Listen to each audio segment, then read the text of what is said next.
Okay, welcome. This is the third event today in the second annual Malcolm X Justice and Peace Lecture Series at Minneapolis Community and Technical College. Welcome to you all. This is the third event for the day. We have one more event this evening starting at 6 o'clock. We will have food from 6 to 6:30 and then a forum tonight with all of our speakers from the events today. The Malcolm X series was created 2 years ago by students and faculty who believe that African American, and Muslim people who struggle for justice and peace are often known for their activism, but not as much for their intellectual contributions that help us all, as they say, read the signs of the times. We believe that the Academy States, whether in elementary, high school, or college, has not taken these intellectual contributions seriously. Thus, the purpose of the Malcolm X series is to promote the intellectual traditions of African American, African, and Islamic authors and activists as they relate to contemporary issues of justice and peace. Malcolm X was not just a great activist, but a great intellectual as well. I would like to thank a few people for making this possible. First, Khadija Bawazir, who was the co-founder of the Malcolm X series and put in a ton of work to help make this possible, Dr. Nadia Mohammed, and for all of her efforts as well.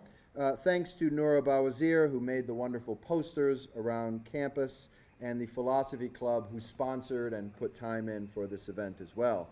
Thanks also to Dr. Ruthann Crapo and Dr. Charles Watson, as well as the students Mayar, Modu, and Fadumo for their wonderful words and contributions for this event. I believe that events like this show the best of MCTC, a place that educates not just for a sustainable career or a artistic creativity or social activism, but a place that encourages us all to continue to cultivate a socially engaged life of the mind. Please look at your agenda, the purple agenda. I hope you all got one. There is plenty of time today for questions and answers, so as the speakers are presenting, please think about good questions so that when they are finished, we will open it up to the floor for you all. On the back of the agenda is some biographical information of our three speakers, and I'd like to, at this time, present all three for today. First, Maya Sheikh Salah is an attorney in the Twin Cities and volunteer with the various community organizations. She particularly serves on the board of the Volunteer Lawyers Network and the Minnesota Peacebuilding Leadership Institute. As a former refugee, Maya has always been passionate about justice, conflict resolution, mediation, and peace building. Maya Sheikh Salah is a graduate of the University of Baltimore School of Law and lives now in St. Paul with her sons. Dr. Ruthann Crapo is completing her PhD in philosophy from the Free University in Amsterdam. She currently teaches ethics, social ethics, and philosophy and feminist philosophy at MCTC. Her areas of specialization include existential phenomenology, deconstruction, and French feminism. She's published works in the field of ethics and sexual ethics and interested in the intersections of sex and gender, religion, and land. Born in South Korea, Dr. Crapo now resides in Minneapolis with her family, where she enjoys teaching students whose diversity and courage inspire her work and life. Finally, Fadumo Abdi is a current student at MCTC. She was born in Mombasa, Kenya, and has lived in Dubai and Kenya. She is a liberal arts major at MCTC and graduating this spring, transferring to Hamlin University to major in psychology. Fadumo is fluent in 4 languages, including Somali, Arabic, English, and Swahili, and she's currently learning Italian. She was the former president of the Muslim Student Association, and she is now the president of Student Senate. Fadumo is interested in soccer, politics, and foreign affairs, and has participated in a Model UN in high school and plans to do so again at Hamlin University. She has an interest in helping people and has volunteered at the Aplatz Children's Clinic and the African Relief Agency for the Horn of Africa. Please put your hands together and let's welcome Maya Sheikh Salah in her presentation, Somalia, Telling Our Own Stories. Good afternoon. Thank you all for coming. I'm going to start with an introduction about myself. I think everybody's curious to know a little bit more about me. You've heard my name is Maya Sheikh Salah, and I live in the city. I am from the city that has been designated by USA Today as the best romantic American getaway. It's a smaller and quieter, more sophisticated of the Twin Cities. Our mayor calls it the most livable city in America. I'm a parent of 2 teenage boys too, and we are a soccer family, Fatima. I proudly identify myself as a soccer mom. As I was preparing for this talk and deciding how I will introduce myself, I started thinking about all the communities I belong to.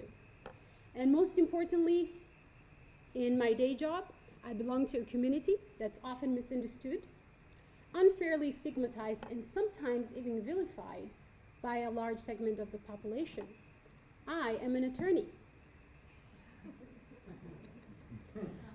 And specifically, I'm an assistant Hennepin County attorney, an assistant to our elected official, Hennepin County Attorney Mike Freeman, and I'm assigned to the Juvenile Prosecution Division.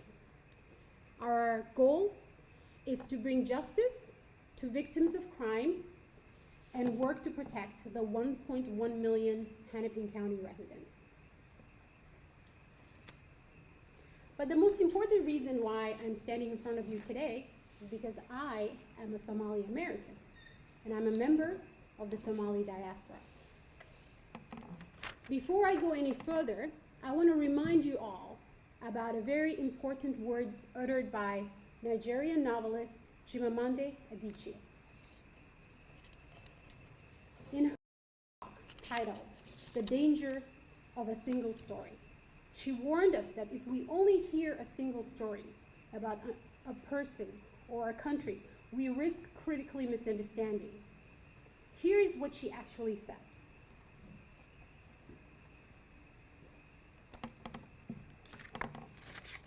So I can read to you, but you can read it yourselves too. I've always felt that it's important to engage properly with a place or person without engaging with all the stories of that place and that person. The consequence of a single story is this: it robs people of their dignity. It makes our recognition of equal humanity difficult. So my purpose today is to give you more than a single story about Somali Americans, and specifically Somali Minnesotans. Let's start with some general information. Somalia is located in the continent of Africa. We heard from 2 previous speakers, and I have to share with you that Egypt is in Africa. It's one of the 55 countries in Africa. Many people talk about Africa as if it's one country. Africa has 55 countries, 9 unrecognized territories, and 2 de facto states. It's a continent of diverse races, languages, and cultures. Somalia is in the east of Africa, right there.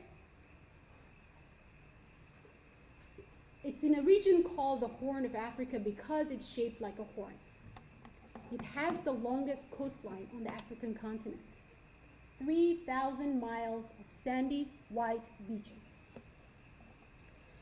Somalia is a very, very large country. It's approximately the size of Texas. However, the population is estimated to be about 10 million. And just like the state of Montana, where the cattle population outnumber the people, Somalia's livestock and animals outnumber the people by 2 to 1. I'm not joking.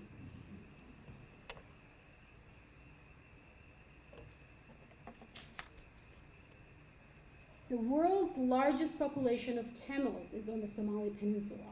So we have camels, cattle, goats, sheep. And you guys have heard the urban legend that Eskimos have 15 words for snow? Well, guess what? Somalia, so in the Somali language, there's 46 words for camel. The importance of camel in the Somali culture cannot be overstated. It's the most important animal for us. And one thing I want to make sure that as I go on in my talk and as you go on forward after today, that you always refer to the word is Somali, the people are Somali, the language is Somali, and it's never Somalian. I've heard even some Somali people say the word Somalian. It does not. It's the wrong word. You are absolutely right that it is a derivation because the Yemens are called Yemenis. However, the Israelis are called what? Israeli. You never hear of as Israelian, do you? So that's similarly. Yemeni, Somali, Israeli, Iraqi. I welcome people to stop me in mid-sentence and ask questions. I come from a very interactive culture, so if you have a question about one of my slides, please raise your hand and just ask me. So now that we know who the Somali people are, I want to share a little bit about the Somali people. The Somali people are not limited to the borders of the country proper, which is that country. Approximately 7% of Ethiopia's 90 million and 8% of Kenya's 40 million are ethnic Somalis. One of the most interesting things I realized in my research is understanding how our borders came about. I mean, they're really haphazard and random. So I dug up a lecture at the establishment conference of the Organization of African Union, which was the organization that preceded the African Union. So it's Organization of African Unity, and now it's the Organization of African Union.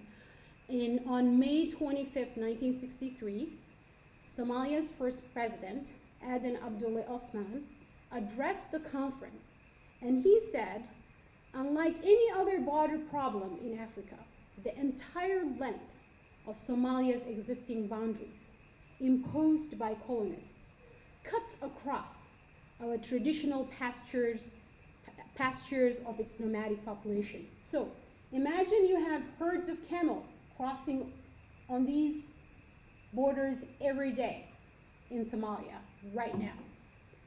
No other nation in Africa finds itself totally divided along the whole length of its border from its own people. However, now this situation is highly disputed now. You can never get those borders back is what some people are saying. But everybody on this side is Somali, everybody on that side is Somali. And far beyond the borders of the countries neighboring Somalia, Somalia has a very large diaspora. And the diaspora is due to the massive displacement after the Civil War, and we are globally dispersed. We are talking about any country that you can think of, you will find Somali people there. So I've thrown around the word diaspora a lot. And what I want to do for you all is to define it. Would that be helpful? Okay. The word diaspora was often used with the Jewish population. If you actually just put it in Google define, it comes out diaspora, Jews living outside of Israel.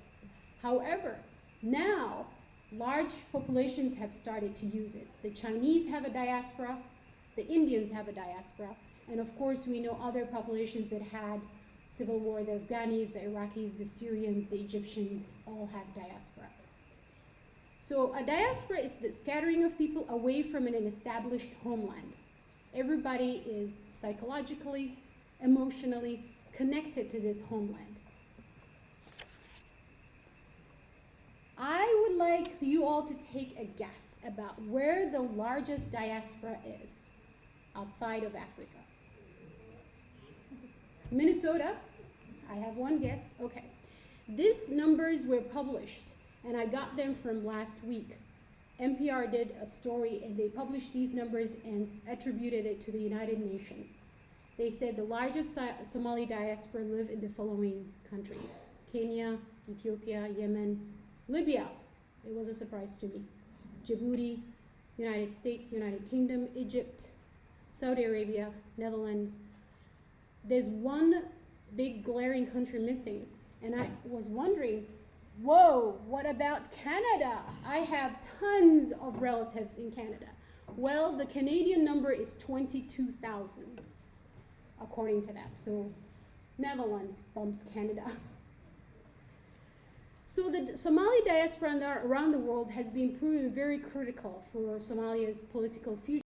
Humanitarian aid, they send approximately 1.4 billion in remittances back to the country. So they send all this money back.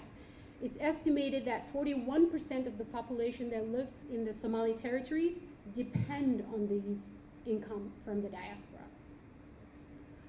Many of the Somali diaspora educated abroad have gone back to Somalia and are holding government positions. As a matter of fact, the president of Puntland is a Somali American. He used to be the prime minister a couple of years ago. And when I was sharing this with my dad, he said, but wait a minute. Right after independence, and Somalia received independence in 1960, very large population of students were sent to Italy, Egypt, and UK. They used to be the original diaspora. And what they did is they got educated, learned some skills, and returned to the country and were part of the government then. So it's nothing new that the diaspora goes back home and becomes members of the government. I have to share with you guys that I have relatives in every single country on this list and 10 additional countries. My family holds 15 nationalities, meaning when we travel, 15 different passports. I once traveled with my cousin from Australia. We were leaving Milan, Italy, getting on a train to go visit our cousins in Switzerland, Sion, Switzerland, and he handed over an Australian passport, I handed over an American passport, and the Italians were like, wait a minute. Where are you guys going again, and why are you going there? Because we were going, and this was, I think it was after 9/11, so perhaps that's the questions. All this to say that we are, I hope you get the picture, amazingly dispersed.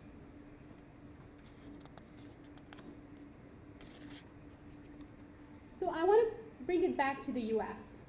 The reason I'm here, and the reason why many Somalis are here, is due to the US Refugee Act. The US Refugee Act acknowledged the convention relating to the status of refugees that was created by the United Nations in 1951. It's called the Geneva Convention on the Status of Refugees, that clearly defines who a refugee is. And I will read to you who a refugee is. A refugee is an individual unable to return to his or her country of origin because of persecution or a well-founded fear of persecution on account of race, religion, nationality, membership in a social group, or political opinion. And we, once we left the borders of Somalia, were unable to return back to our city of origin.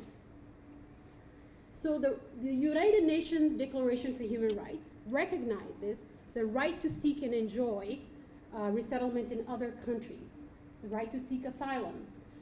The United States has a US Refugee Act. This act creates two offices. The first office is Office of the US Coordinator for Refugee Affairs, and the second office is Office of Refugee Resettlement. Most of all the refugees that come into our country come through the Office of US Refugee Resettlement. This office assists refugees and establishes a permanent and systemic procedure for admission, meaning you get processed while you're overseas. There's a uniform resettlement policy in the host city. We allocate about 70,000 each and every year for refugees to come through to the United States. What that means is we say 30,000 from Asia, 20,000 from former Soviet Union, 10,000 from Africa, and then we see where we can settle them all over the country. Our purpose has been that we are a nation of immigrants, and we will continue to receive immigrants. So we have, the Congress establishes a ceiling, and we try to reach that ceiling. Most of the time we don't, and we process people to come through those programs that we have overseas here. The largest refugees that are coming right now are from, you would not be surprised, Iraq. We are starting processing for Syrian refugees, just starting, but we have very large population of Burmese refugees that are being resettled in Minnesota at this moment.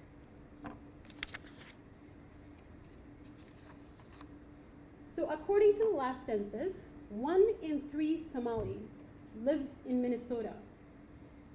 The census listed 25,000 as the population of Somalis in Minnesota. We all bat at that number. We do not believe that's the right number. We all feel that it's more. When you go to the mosque on the festival of Eid, I hear 25,000 babies crying, you know? It's almost like, no way. And they have like 4 sessions, and each session is filled. So it's got to be more than that, and people didn't fill out the census. So the perception among the diaspora is that Somali Minnesotans are considered the largest group, yay to us, and the most influential group, yay to us again. Somali Minnesotans feel very connected to their homeland. There are many, many Somali Minnesotans who have returned and are holding positions within the government. So you all ask, why are Somalis in Minnesota? Well, guess what? You know Jason DeRusha? In his program, Good Question, he asked, why did Somalis locate here? The next is a video, and I hope you can watch it because I know there's a little bit of a glare from the sun, but it's like a 3-minute video. For 100 years, Minnesota has been open for business for people trying to escape their countries with their lives. And over the past 2 decades, we've become the largest home for refugees of one African country. Dessa and New Brighton wondered, why have so many Somalis chosen to come here? Good question. Jason DeRusha joins us now with some history on how we ended up with more Somali residents than any city in the United States. How about that? Yeah, I know, and you wouldn't think people fleeing war-torn Somalia would arrive in the United States and say, hey, take me to that state where they get 60 inches of snow and it's 20 below zero. But that's exactly what's been happening. It is perhaps the least likely place to find tens of thousands of African refugees, the cold, snowy middle of America. Yet the Somalis keep coming to Minnesota. Well, maybe someday they will join ice fishing. Dr. Ahmed Samatar is the Dean of the Institute for Global Citizenship at McAllister College. He was born in Somalia. On the surface, it might look bizarre, maybe a bit strange. But I think there is so much goodness, and I think the Somalis will say this, in this state. In 1991, civil war broke out in Somalia and thousands fled to refugee camps, many in Kenya. 2 years later, the first wave of Somali refugees were sent to Minnesota. At the beginning, the United States federal government assigns people. The U.S. State Department ultimately decides where refugees will live. They work with voluntary agencies called VOLAGs. Minnesota has very active ones like Lutheran Social Services, Catholic Charities, and World Relief Minnesota. That are also known to be very welcoming and invest a significant time of their own labor and resources. It's the same reason this is a population center for Hmong refugees. The VOLAGs make the initial wave happen, but once that takes place, then they have, I think, the opportunity to move. like the Hmong, the Somalis have stayed. There's somewhere around 30,000 of them here. Somalis settle down here and they find a life. Then they tell others. Good news spreads rather quickly. Over the past 25 years, the United States has admitted about 84,000 Somali refugees. Close to 40% live in Minnesota. The institutions of the state of Minnesota, whether they are private or public, really have a very important place in the minds of the Somalis. It is interesting how many of Minnesota's legal immigrants are refugees. It depends on the year, but a state legislature report found it can range from 25 to 45%. Also interesting, it's mainly Christian religious agencies who are bringing the largely Muslim Somalis to Minnesota. And Somali refugees continue to settle here in Minnesota. Yeah, I checked the report, just wondering what's the trickle still. About 35 Somali refugees came here in October and November, just 2 months last year. More than 100 refugees from Burma, though, came in that same period. So another country is starting to bring more refugees here. And get used to the Minnesota cold. It's rough. It's rough for us, too. So anybody picked up on ice fishing? I've never tried it. I've tried, hockey, but not ice fishing. Pickup hockey. So one of the things I would like to point out to you too is last week, the Advocates for Human Rights released a report on refugee and immigrant status in Minnesota. And they actually call their report Minnesota Not So Nice. So if you want to know a little bit more about the challenges that refugees and immigrants in our communities are facing, I will really direct you to that report. They did a very good job. They also list recommendations on how we can change that. Another thing I want to pick up from the video is he gave the number 30,000 as the number of Somalis in Minnesota. I will tell you, by the end of this presentation, you guys will have all kinds of numbers. So we have established that Somalis in Minnesota are part of the diaspora. I want to direct your attention to Dr. Rima Burns McGowan. She is an adjunct professor of diaspora studies at University of Toronto. And she's done a lot of work with Somalis in the diaspora. She writes on political culture and the dynamics between diaspora communities and the wider society. One of the things she says is, she asks, what does it mean to be a diaspora person? And she says, diaspora is primarily an act of the imagination. That means the stories you tell about yourself, about why you live in the adopted homeland instead of the back home, and when and where you were born, and the stories that your parents and grandparents tell you about this place. So it doesn't have to be a place that you actually know or have been to, but this imaginary place that's called back home. And she also talks about how even though you've never been to this place and it's back home, you keep thinking of the connection you have to it and the news that's coming from it. Yet you are here and you belong here. So you're constantly balancing these two connections. And how do you keep balancing these two connections? So I thought about myself and how I identify in all the communities I belong to and how I balance the connections I have to back home versus here. And I started with my affiliations and who I am. I'm human, I am a woman, I'm a sister, I'm a mother, I'm a Muslim, I'm an African American, and some of you may be shocked when I say this, but when I was resettled in Maryland, and Maryland does not have a very large Somali population, so checking the box being African American was very easy. We didn't have doubts about that. But communities here, I think, check Somali instead of African American because they want to distinguish themselves. They can do that. So the question of identity defines you, and it's complex, and it's become politicized. And when I throw all these affiliations I have up here, being Minnesota, I feel like I am in community with every single person in this room. Am I not right?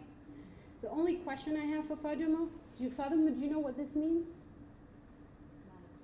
I play on an adult soccer league in St. Paul, and I am a left defender, fullback. So, shame on you. I should have known that. Yes. So this is the questions about identity, about who you are and being diasporic. What I like is what Tariq Ramadan said, and he's an advocate for multiculturalism, and he warns reducing yourself into one single identity. If I said, for example, I am a board member and I left it at that, well, that wouldn't help me when I'm in soccer, or it wouldn't help me when I'm babysitting my my nephews and nieces. So he said each one of us has multiple identities, and that we must nurture and develop these identities, and do not reduce yourself to that single identity, and completely nurture and develop all your identities. So he also talks about a story I really liked in one of his books. They invited a Colombian social worker to a fundraiser, raising money for charities in Colombia. And the Colombian social worker spent the first half of his talk speaking about traditional Colombian dance and music, and he had illustrations and everything. And Ramadan thought, oh my God, he did not understand what we asked him to present on. We wanted to know about the humanitarian situation in Colombia. Well, guess what? The social worker stopped and he said, I really wanted to tell you guys about Colombia and Colombian people and the music and our traditional dances, so that you should know that as well as having problems, we have tradition, we have dignity, we have dance, we have music. And Colombian identity is more than just having humanitarian issues. And I believe the same is true for whether you're a Somali in the diaspora or Somali back home. You are more than your problems. You know, you have dignity, you have stories, you have other traditions. And Ramadan reflected on this, and he said, never reduce a person to your perception of his problems, either be poverty or crisis, you know? So how diasporic are we? And what does that even mean? I have an uncle who teaches, who actually retired. He was teaching civic education to high schoolers in Toronto Public Schools. And he told me, he said, speak about the Trilogy of Citizenship. And I kept saying, what is that? So he made sense now. The Trilogy of Citizenship he talks about is being an informed citizen, or informed citizen, an active citizen, and a global citizen. And he's talking about living in a democratic society. You have to know what's happening in your community. In an interconnected world, no man is an island. What happens in Ukraine tomorrow will impact all of us, even though we know we've been hearing about Ukraine. And some people care what's happening in Ukraine and will listen to the news, and others won't. And Ramadan also talks about moving beyond integration. So we don't want to continue this integration. We want to start with contribution and engagement. And it's our duty, because we're part of this community, to contribute and engage and become socially diverse, just societies. The good news is many Somali Minnesotans are doing just that. Contribution through food is very important. There's approximately 15 Somali eateries in town. I hope you've had something to eat. This is a Minnesota camel burger. I told you guys, I will talk about camels all day. Safari Express, located in Midtown Market, has developed a camel burger. Unfortunately, the camels are not from Somalia, they're from New Zealand. And if you were able to go to the Minnesota Fair last year or the year before that, you could have received camel on a stick. Very Minnesotan. It's part of the contribution. But the other more visible contribution, of course, is in politics. On November 5, 2013, residents of Minnesota Ward 6 elected the first Somali American City Council member, Council Member Abdi Warsame. I celebrated on that night. However, I realized we were about 10 years too late. Zahra Abdullah is a 4-time Helsinki, this is Helsinki, Finland, people, Helsinki City Council member, and she is representing the Green Party. She's a trained midwife and has been trained in Moscow. So 10 years ago, Helsinki had a city council member, and okay, fine, never too late, right? The other people I would like to also mention, part of the Somali diaspora, is a gentleman named Amir Aden. He is in the Swedish Parliament. Hibak Jama is a UK Bristol City Council member. And this shows you how, even though I'm in Minnesota, I know exactly who is in what political office in some other Somali diaspora city. We are a very interconnected community. Social media was made for Somalis. Two things, we love to talk and we love to know what's happening in other cities. The theme of today's topic is global living, and I kept on reflecting on that and the multiple countries one comes through when arriving in the United States. I think Faduma's introduction contained the countries she went through. I want to list the countries I have lived in. I've lived in China. One thing you will never guess about me is I speak fluent Chinese. And if there's anybody here, 我说的是真的吧? I lived in Pakistan, I've lived in Saudi Arabia, and I've lived in Kenya. My Swahili is getting rusty. I am a polyglot and multilingual Somali. If you talk to any Somali person in Minnesota, you will notice the migrational pattern that they've lived in 2 or 3 other countries before coming here. When I first moved to Minnesota, I lived with a family that had lived in Germany for 6 years, and they spoke German in their household. You will find many of the Somalis have picked up another language along the way and speak it very fluently. Last week, I mentioned the NPR program. It was done by Heritage Institute researchers, and they came into town. They also did a session in Humphrey, and it was called How the Diaspora is Impacting Somalia Right Now. So many Somalis, including I've heard some of the students at MCTC want to return, and they want to do something back home. And this is part of the global living. They do not see, if they live in Kenya and fly back and forth to Somalia as any big deal.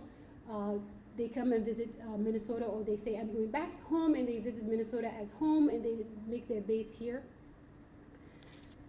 And there are some dynamics now being created by those who never left versus those who are coming back.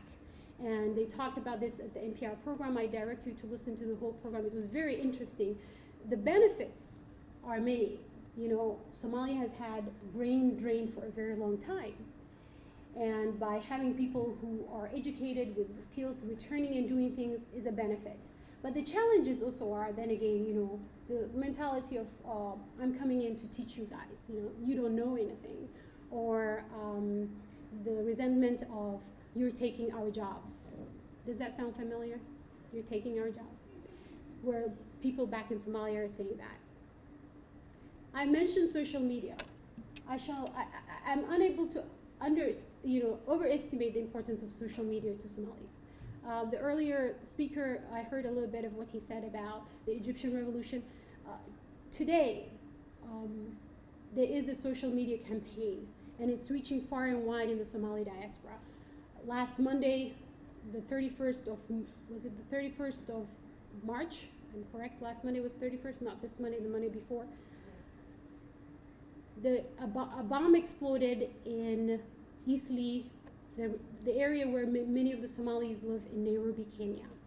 And the next day, April 1st, the Kenyan securities did a sweep of Eastleigh. They arrested about 2,000 people within the hour, and in the next couple of days, it's up to 6,000 people now.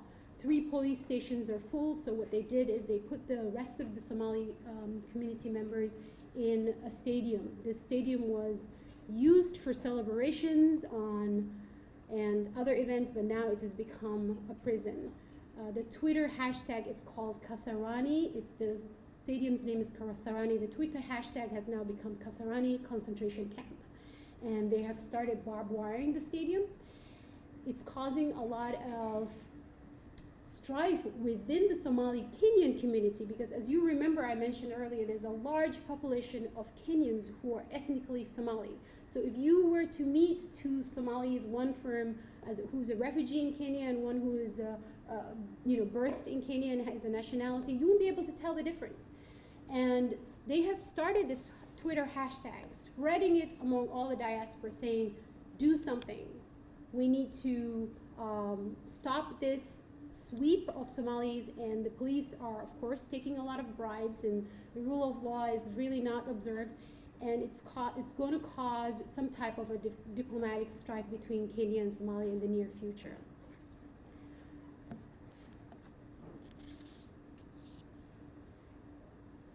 So, you want to be a diaspora returnee was my initial tag for this slide, and then I changed it.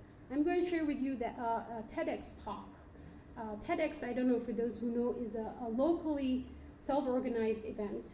That's like a TED Talk, but it's locally all self-organized. And it shares ideas. There were 2 TED Talks in Mogadishu. Both were held in the fall. The last one was in 2013. And this is Iman, and she's from Canada. She joined the Somali National Army 2 years ago at the age of 21. She decided she wanted to do something for the country and went back and said, I want to join the army. The young men she spoke to laughed at her face and said, you gotta be kidding me. You're not gonna be able to join the army, you're a female. Because her goal was to break some stereotypes and to make a point, she decided she joined. And when she was given her uniform, they actually gave her 2 pairs of pants. And she said, well, I'm missing a shirt.